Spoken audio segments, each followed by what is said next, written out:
It's interesting. We get some of these very avoidant teens that come either to the center and or they go to communicamp. And one of the nice things about being around other teens for those very resistant kids is they see they're not alone. That social identity. Yeah. Meet them where they're at. But just from educating parents, you see how these kids change because now mom and dad are meeting them where they're at. I want to explain something, and it's hard because it's like a visual. So if you have a triangle, so just humor me, Anna, okay? If you Yeah. have a triangle at the very top, that's a person asking a question. At the bottom left is going to be parent, someone the child speaks to, and the bottom right is the child, teen, whomever. Most people go to a restaurant, so I'm going to give you that example. If you went from B to A, waiter says, "What would you like to eat or drink?" And the parent answers for them, B to A. You're leaving out that teen. Imagine they're disengaged. They're not learning the proper social interaction. So everywhere they go, the parent is speaking for them, doing for them, as you said. Or you have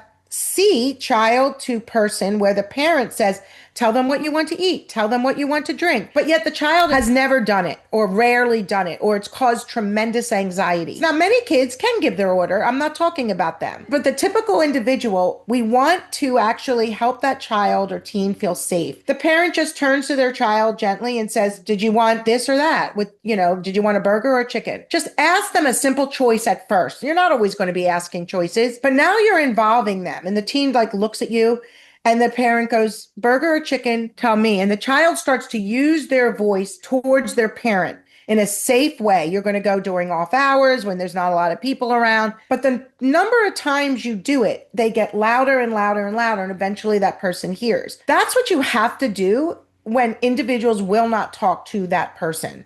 You can't fight it, push it, because when you ask the teen, they'll often say it's a 5 out of 5. I can't do it. I'm not going to do it. So you have to meet them where they're at. This works so well for those teens that are not engaging, involving them. So eventually they are talking to that person. And that's a really simple SM triangle philosophy.